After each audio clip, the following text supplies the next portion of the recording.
अस्सलाम वालेकुम students, my name is Aqeel Ahmad.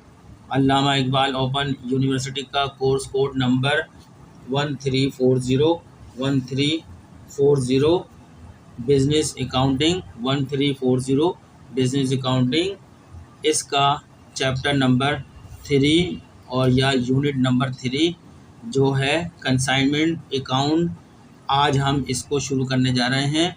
एक हम स्टूडेंट्स का मैसेज आया है कि सर कंसाइन चैप्टर नंबर 1340 का पढ़ा दें, तो मैं अब ये शुरू करने जा रहा हूँ। जबकि मेरा चैप्टर 2 अभी चल रहा है, इसमें थोड़ा सा काम बाकी है। जो single entry book keeping system से मुतालिक है वो भी मैं लेक्चर देके कंप्लीट कर दूंगा। सिर्फ स्टेटमेंट ऑफ अफेयर्स बाकी रह गया वहाँ पे, नेक्स्ट लेक्चर में वो भी मैं मुकम्मल कर दूंगा, तो मेरा वो यूनिट नंबर 2 मुकम्मल हो जाएगा। फ़िलहाल अब हम आज शुरू कर रहे हैं स्टूडेंट की रिक्वेस्ट पर कि अब यूनिट नंबर 1340 का, जिसका उन्वान इस वक्त आपको नज़र आ रहा होगा, कंसाइनमेंट अकाउंट। कंसाइनमेंट अकाउंट हम पढ़ने जा रहे हैं, आपकी बुक के हवाले से पढ़ेंगे, थोड़ा सा अपने पास से ही बताता रहूँगा कंसाइनमेंट अकाउंट क्या होता है। ठीक है, यहाँ बता देता हूँ। कंसाइनमेंट अकाउंट जो, जैसे कि आप लोगों को पता है, हर आदमी जानता है, हर कारोबारी इदारा अपनी सेल्स को बढ़ाने की कोशिश करता है। आप अपनी सेल जितनी ज़्यादा बढ़ाएंगे उतना ज़्यादा प्रॉफिट कमाएंगे। सेल्स कम होगी तो आप अपने एक्सपेंसेस मेंटेन नहीं कर पाएंगे, लॉसेस बेयर करेंगे।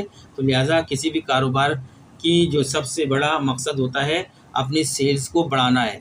ऐसा काम करने के लिए कारोबारी इदारों को मुख्तलिफ मार्केटों में दाखिल होने के तरीके ढूंढना पड़ते हैं कि लोकल मार्केट भी होती हैं, इंटरनेशनल मार्केट भी, यानी मकामी बाज़ारों के अंदर भी दाखिल होना पड़ता है। जहाँ तक आपकी प्रोडक्ट नहीं गई वहाँ तक आपको मुख्तलिफ ज़राए से पहुँचाना पड़ती है प्रोडक्ट। और दूसरा इंटरनेशनल मार्केट में भी, ये डिपेंड करता है कारोबार का वॉल्यूम और साइज़ कितना है, बिज़नेस कितना बड़ा हुआ है। अगर आपका कारोबार बहुत बड़ा है, आपके पास पैसा बहुत ज़्यादा है, टर्नओवर अच्छा है, और तो आप लोकल मार्केट के साथ साथ आप इंटरनेशनल मार्केट में भी दाखिल होकर अपनी ज़्यादा सेल करके ज़्यादा प्रॉफिट कमा सकते हैं। ठीक है, अब कंसाइनमेंट अकाउंट के हवाले से बात कर रहे हैं कि कंसाइनमेंट अकाउंट क्या है। कंसाइनमेंट अकाउंट वहाँ मेंटेन किया जाता है जहाँ छोटे कारोबारी इदारे होते हैं, स्मॉल बिजनेस होते हैं, जिनके पास ज़्यादा पैसे नहीं होते कि वो अपनी सेल्स को अपनी ब्रांचेस खोलकर मुख्तलिफ मार्केटों के अंदर मुख्तलिफ मकामात पर अपनी ब्रांचेस खोलकर अपनी सेल को बढ़ा सकें। ठीक है, अगर जब ब्रांचेस खोलने की ज़रूरत पड़ी तो अपने सेल को बढ़ाने के लिए तो बहुत बड़ा अमाउंट यानी कैपिटल की ज़रूरत पड़ती है, बहुत बड़े अमले की ज़रूरत पड़ती है। तो ऐसा वही कारोबारी इदारे कर सकते हैं जो लार्ज स्केल पे बड़े पैमाने पर कारोबार कर रहे होते हैं, जिनके पास बहुत ज़्यादा एक्स्ट्रा पैसे भी होते हैं अपनी दुकान, अपने मुख्तलिफ जगह के ऑफिसेस खोलने के लिए, यानी ब्रांचेस खोलने के लिए। लेकिन जो छोटे कारोबारी इदारे होते हैं जिनके पास इतना ज़्यादा पैसा नहीं होता कि वो अपनी ब्रांचें खोल सकें, तो वो फिर क्या करते हैं अपनी सेल्स को बढ़ाने के लिए, क्योंकि कारोबार ज़िंदा जभी रहता है जब आपकी सेल्स बढ़ेगी तो आप प्रॉफिट ज़्यादा रेवेन्यू कमाएंगे तो उसमें से अपने एक्सपेंसेस मेंटेन करेंगे। एक्सपेंसेस निकालने के बाद जो बचता है वही आपका प्रॉफिट होता है। तो ऐसे छोटे कारोबारी इदारे जो अपनी सेल्स को बढ़ाना चाहते हैं, पर वो अपनी सेल्स को बढ़ाने के लिए कोई ब्रांच को खोलने की ताकत नहीं रखते, इतना पैसा नहीं रखता, तो ऐसे कारोबारी इदारे एजेंट अपॉइंट करते हैं। क्या करते हैं? मुख्तलिफ मकामत पर मुख्तलिफ मंडियों की मार्केटों के पास अपने एजेंट अपॉइंट करते हैं। एजेंट क्या करते हैं? वो गारंटी कराते हैं कारोबारी दारों को कि हम आपका सामान बेचेंगे, लेकिन जितना हम सामान बेचेंगे तो उस सामान पे हमें कितने % कमीशन मिलेगा। वो कमीशन बेस पे कारोबार करते हैं। ठीक है, वो जो भी अशिया बेचते हैं उसके मालिक नहीं होते, वो मालिक के यानी प्रिंसिपल के या ओनर या ट्रेडर के बिहाफ पर सेल करते हैं, और अशिया को सेल करके उस पर अपना कमीशन काट के और उस पर जो उनके अखराजात आए हुए होते हैं वो अखराजात भी प्रिंसिपल के खाते में डालते हैं। खुद बर्दाश्त नहीं करते वो अखराजात, कोई लॉस बर्दाश्त नहीं करते, वो सब प्रिंसिपल के खाते में डालते हैं। उनको अपने कमीशन से गर्ज होती है, जितनी ज़्यादा वो सेल करेंगे उतना ज़्यादा कमीशन कमाएंगे एजेंट। तो वहाँ पर कंसाइनमेंट अकाउंट खोला जाता है। यानी जब प्रिंसिपल और एजेंट का सवाल होता है, प्रिंसिपल वो शख्स होता है जो ओनर होता है, मालिक होता है, जो अशिया अपने गुड्स का मालिक होता है, लेकिन वो चाहता है कि मेरी सेल्स और ज़्यादा दूर दराज मार्केटों तक पहुंच जाए और ज़्यादा सेल हो जाए तो वहाँ के लिए उसको एजेंट से रब्ता करता है और एजेंट के साथ अपना एग्रीमेंट करता है। उस एग्रीमेंट के मुताबिक एजेंट का जो इंटरेस्ट होता है कमीशन होता है, जो भी तय किया जाता है प्रिंसिपल और एजेंट के दरमियान में वो कमीशन उसका होता है। ठीक है, बस यही इसमें कंसाइनमेंट एक कंसाइनर होता है, यानी जो मालिक होता है कारोबार का, जो ट्रेडर होता है, जो ओनर होता है, जिसकी अशिया होती है, जो अपनी अशिया की सेल बढ़ाना चाहता है, उसको बोलते हैं कंसाइनर। कंसाइनर क्या बोलते हैं? कंसाइनर। और जिस एजेंट को अपना गुड्स भेजता है कि इसकी सेल्स करने के पर्पज़ से और उसकी सर्विसेज के अगेंस्ट में उसे कमीशन देता है, तो वो एजेंट क्या कहलाता है? कंसाइनी। कंसाइनी भेजने वाला जो मालिक होता है वो कंसाइनर, जिसको माल जाता है, जो वसूल करता है माल, वो कंसाइनी, और जो गुड्स सेंड किया जाता है उस गुड्स को कंसाइनमेंट कहते हैं। ठीक है, ये तो मैंने अपने पास से थोड़ा ओवर व्यू दे दिया है। अब हम आपकी किताब खोलते हैं, सफ़ा ये इस वक्त मैं सफ़े में था, ये 57 सफ़ा था जो कंसाइनमेंट आपको नज़र आ रहा है, यूनिट नंबर 3 का। अब हम चलते हैं, इसका सफ़ा खोलते हैं, पेज नंबर खोला, आपको नज़र आए, कंटेंट्स नज़र आ रहे हैं इसके और उनके पेज नंबर नज़र आ रहे हैं। कंटेंट ये बताते हैं कि इस टॉपिक के अंदर क्या क्या चीज़ें डिस्कस की गई हैं। हम देख लेते हैं कंटेंट क्या है। ये सीरियल नंबर चल रहा है 3, चैप्टर 3 है, point 1, point 2, point 3, point 4, 5 point हैं इस चैप्टर के अंदर। इंट्रोडक्शन दिया गया, ये किसी पॉइंट में नहीं आता। फिर ऑब्जेक्टिव है पेज 59 पे, इसके मकासद दिए गए हैं, पहले तारुफ दिया गया है, फिर मकासद दिए गए हैं। फिर कंसाइनमेंट यानी वो अशिया जो एजेंट को भेजी जाएंगी सेल करने के लिए कमीशन बेसिस पे, उसको कंसाइनमेंट बोलते हैं। उसका तारुफ कंसाइनमेंट, इंट्रोडक्शन टू कंसाइनमेंट, जो पेज 60 पर दिया गया है। फिर डेफिनेशन दी गई है पेज 60 पे, difference between sale and consignment, sale और कंसाइनमेंट में क्या फ़र्क है वो 61 पेज पे दिया गया है। इंपॉर्टेंट टर्म्स, अहम इस्तेलाहात पेज 61 पे दी गई है। फिर पॉइंट नंबर 2 है 3 का, जो है अकाउंटिंग फॉर कंसाइनमेंट। फिर कंसाइनमेंट अकाउंटिंग से मुतालिक जो हम करने जाएंगे, सीखेंगे, इम्तान में आएगी। General entry in the books of consignor, consignor की बुक में क्या किस तरह की एंट्रियाँ पास होंगी वो बताई जाएंगी, यहाँ पे पढ़ाई जाएंगी। फिर general entries in the books of consignee, consignee की बुक में क्या कौन सी एंट्री पास होंगी? दोनों ही की बुकें हैं, दोनों की बुकों में एंट्री पास होंगी। फिर वैल्यूएशन ऑफ अनसोल्ड स्टॉक, जो कंसाइनी के पास बिकने से माल रह जाएगा उसकी एंडिंग्स महीने के आखिर में उसकी वैल्यूएशन कैसे, यानी एंडिंग इन्वेंट्री की वैल्यूएशन कैसे मालूम करेंगे, यानी लागत कैसे मालूम करेंगे जो माल बिकने से रह गया है। ठीक है, फिर लॉस ऑन कंसाइनमेंट, अगर कंसाइनमेंट पे लॉस होता है तो पेज नंबर 72 पे इसके बारे में पढ़ेंगे, वो लॉस क्या होता है। बस इसका सेल असेट में क्वेश्चन है, प्रॉब्लम है, समरी, ये इसके कंटेंट से आगे चलते हैं।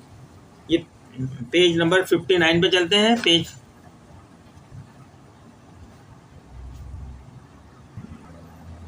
अब इंट्रोडक्शन, पेज नंबर 59 दिखा देता हूँ आपको। पेज 59 आपकी बुक का, बुक खोल लें, बिजनेस अकाउंटिंग की बुक है ये, 1340 इसका कोड नंबर है। इंट्रोडक्शन, तारुफ। अब हम पढ़ेंगे तारुफ, कंटेंट में हम सारी चीज़ें पढ़ के आएगा, क्या क्या पढ़ना है पढ़ते हैं। तारुफ, कंसाइनमेंट अकाउंट का, कंसाइनमेंट का हम तारुफ पढ़ते हैं। Consignment is an act of sending goods, consignment जो एक एक्ट होता है, एक अमल होता है अशिया भेजने का, बेचने का नहीं, भेजने का, सेंड करने का। फ्रॉम कंसाइनर यानी प्रिंसिपल से, टू कंसाइनी एजेंट को, प्रिंसिपल से एजेंट को भेजने का एक प्रोसेस होता है, एक अमल होता है, उसको हम बोलते हैं कंसाइनमेंट। किस लिए भेजा जाता है कंसाइनी को?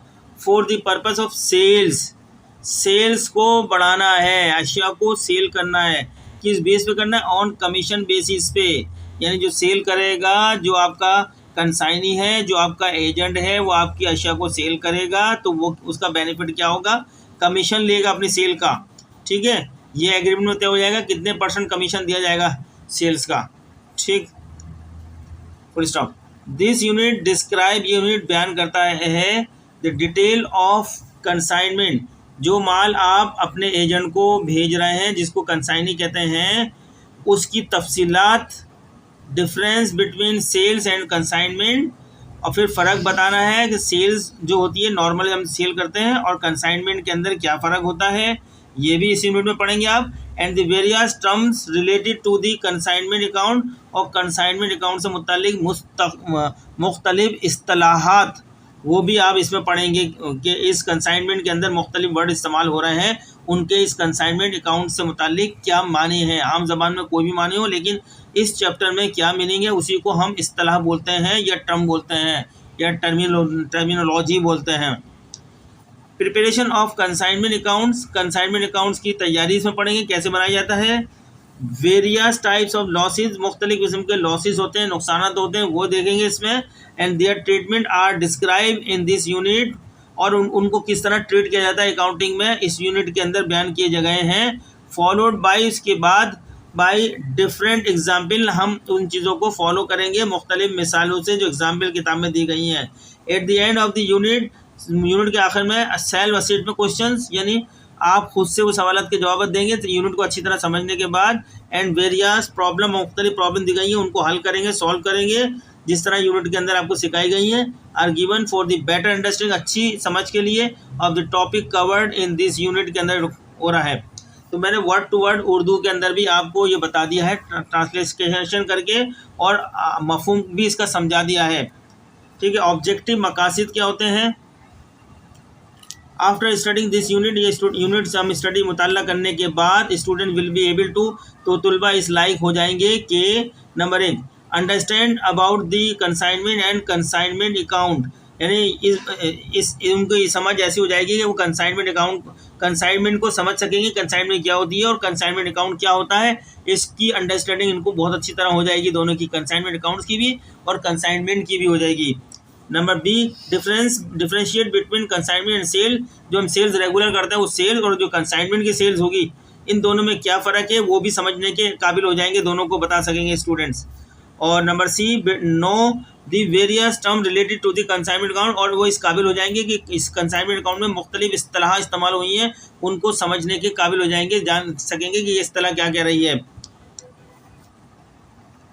Number D, prepare the consignment account and consignees account, फिर वो उनको कंसाइनमेंट अकाउंट बनाना सीख जाएंगे और कंसाइनी के अकाउंट को बनाना भी सीख चुकेंगे जब ये सारी चैप्टर की स्टडी कर लेंगे तो। Number E, calculate the value of unsold stock, वो जो माल महीने के आखिर में या साल के आखिर में बिकने से रह जाता है, वो कंसाइनमेंट का जो माल होता है जो एजेंट के पास होता है, उसकी इन्वेंट्री, जो इन्वेंट्री रह गई उसको किस तरह कैलकुलेट करेंगे, उसकी वैल्यू किस तरह मालूम करेंगे। Number F, understand the types of losses and their accounting treatment, और जो मुख्तलिफ किस्म के लॉसेस होंगे और उनका अकाउंटिंग का तरीकाकार क्या होगा उसको अच्छी तरह समझ सकेंगे।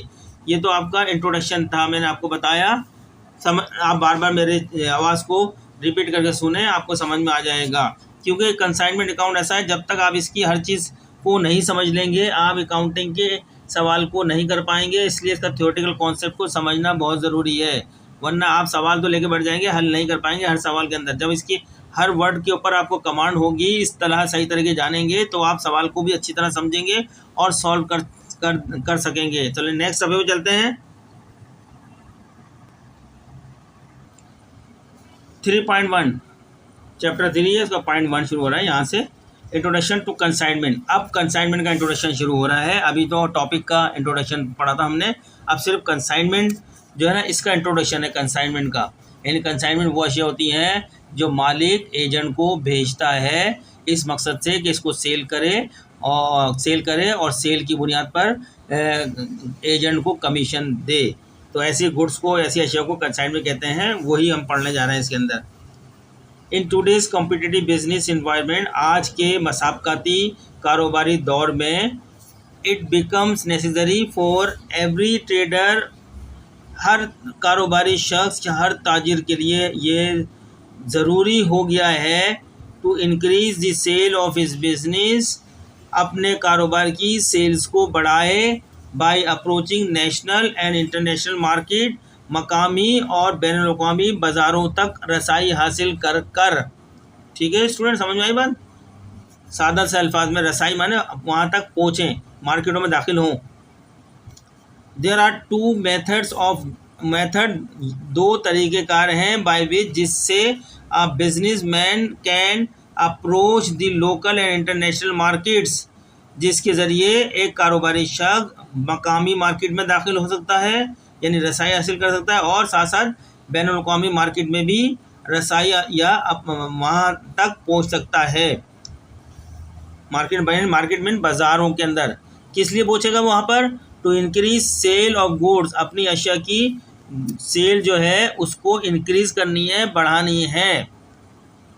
अ ट्रेडर यानी एक ताजिर, एक कारोबारी शख्स में ओपन ब्रांचेस खोल सकता है, और he can appoint an agent anywhere, और या ब्रांच नहीं खोल सकता तो अपना एजेंट अपॉइंट कर सकता है। ये दो तरीके हैं इसके पास।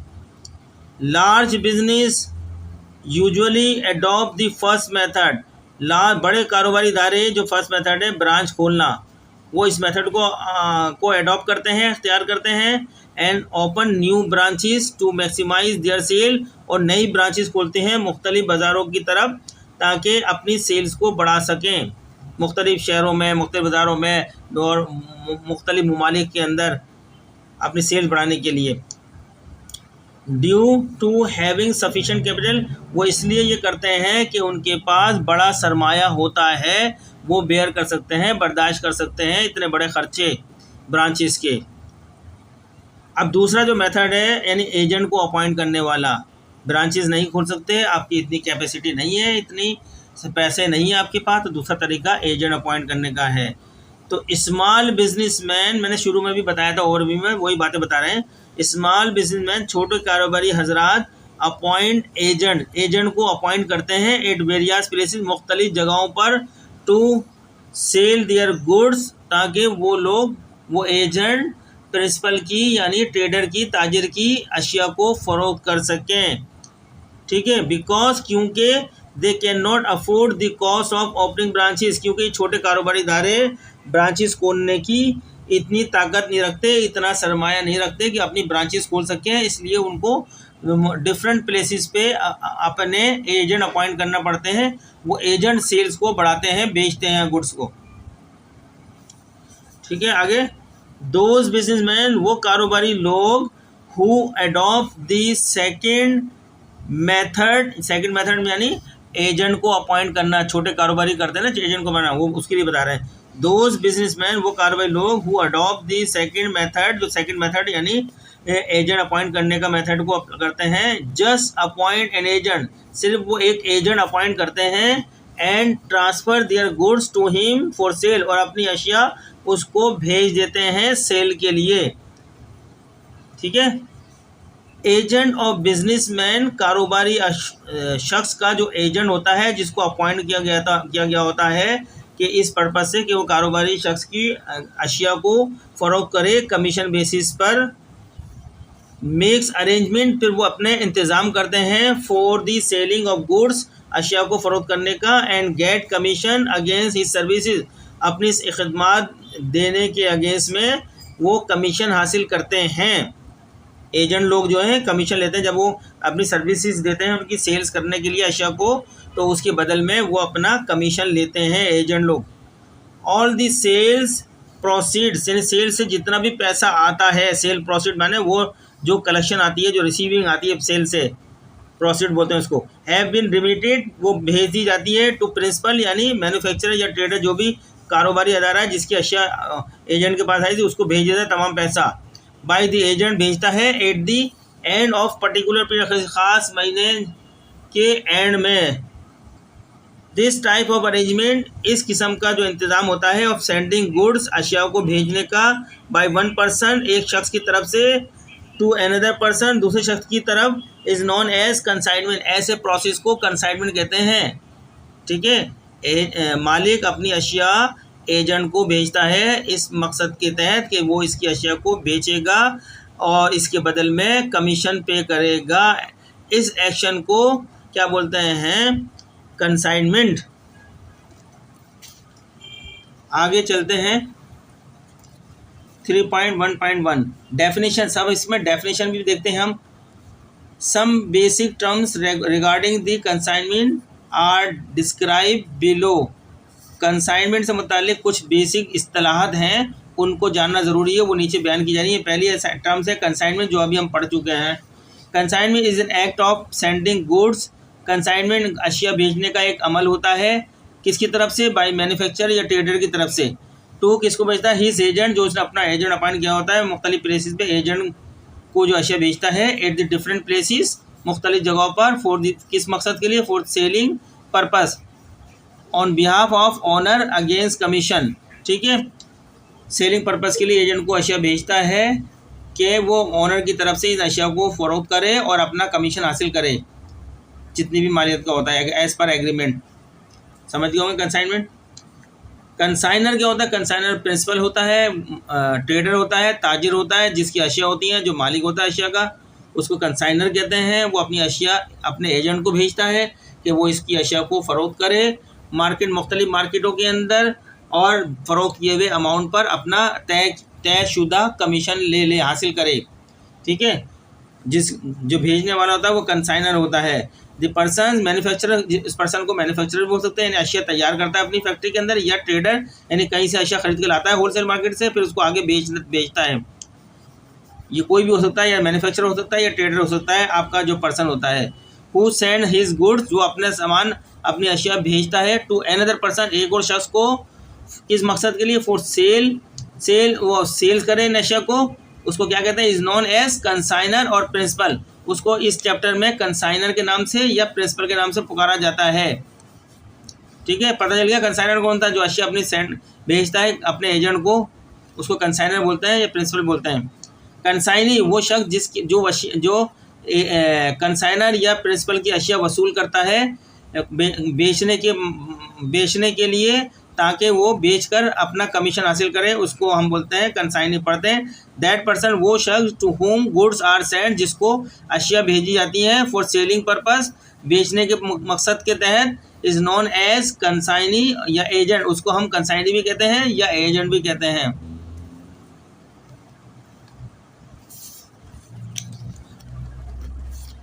अगली टर्म है कंसाइनमेंट आउटवर्ड। कंसाइनमेंट आउटवर्ड, इसको भी समझें।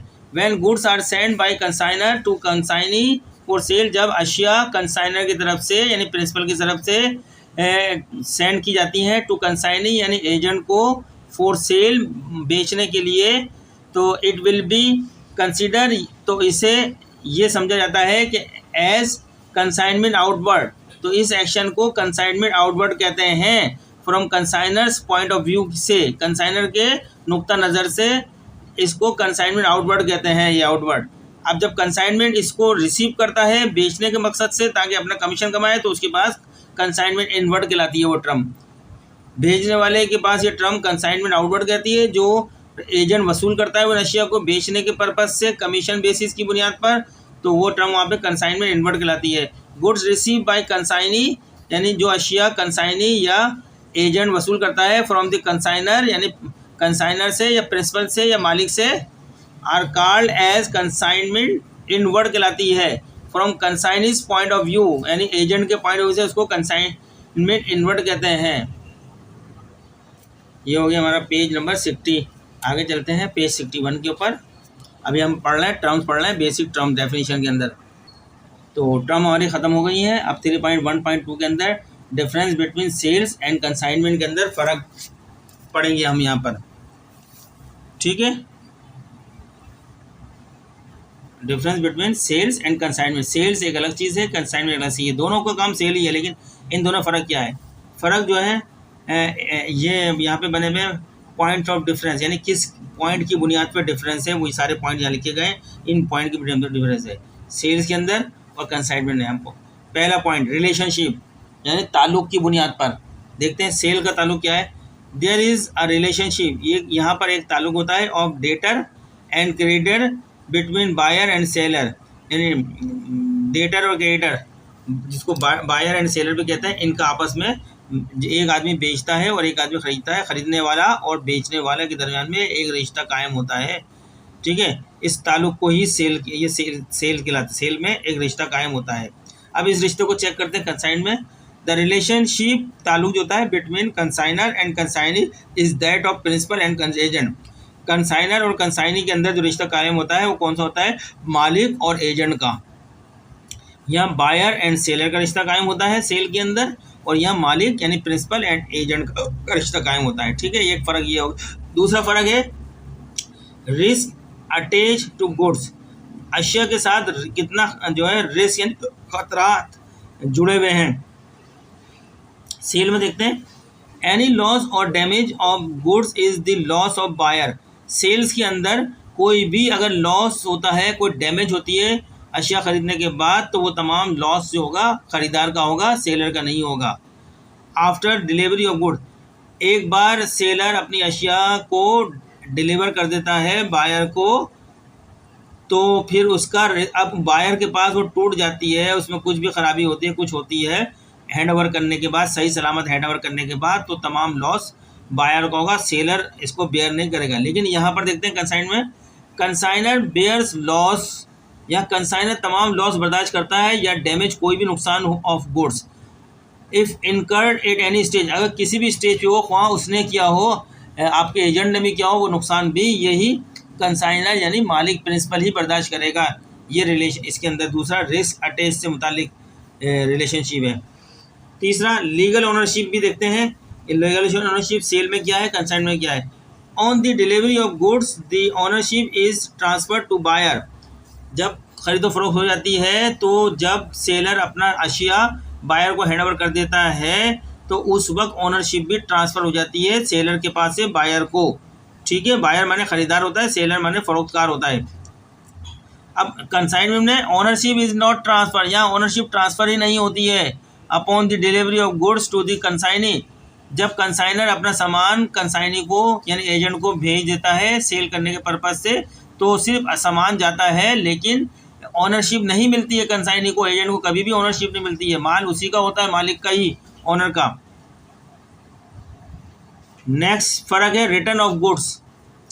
सेल में देखते हैं, usually goods are not returnable होती हैं व्हेन सोल्ड टू बायर, आम तौर पर जब ख़रीदार को सेलर अशिया भेज देता है और अशिया लेके सही सलामत चला जाता है, फिर वो वापस नहीं होती हैं। अब कंसाइन में देखते हैं, if the goods are not sold, लेकिन अगर अशिया सेल नहीं होती, जो मालिक के पास से एजेंट के पास आ जाती हैं और टाइम पीरियड में एजेंट सेल नहीं कर पाता, तो कंसाइनी यानी एजेंट में रिटर्न करेगा the goods to the consignor. ये कंसाइनर है, कंसाइनी लिखा हुआ है आपके, इसको सही कर लें, ये कंसाइनर है।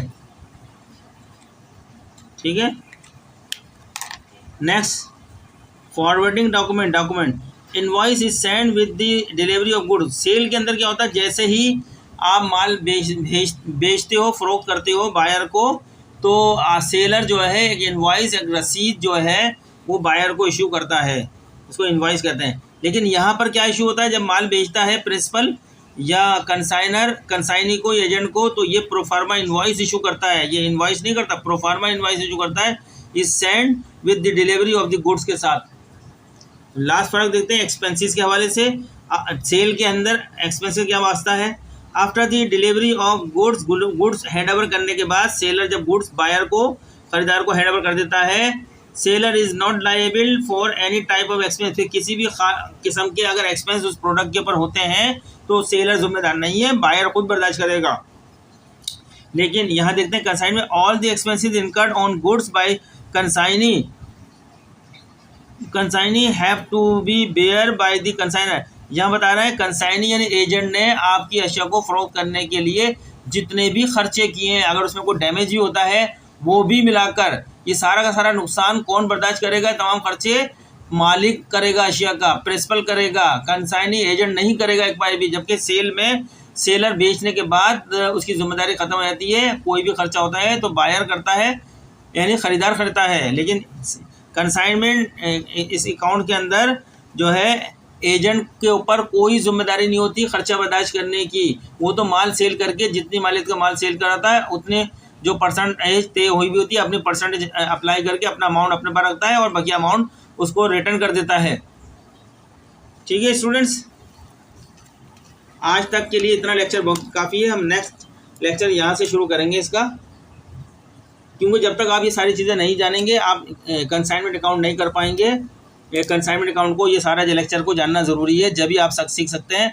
आप ये नहीं समझे बस गए और कर दिया, नहीं, आपको एक कॉन्सेप्ट क्लियर चाहिए है, जब भी इम्तिहान में कर पाएंगे।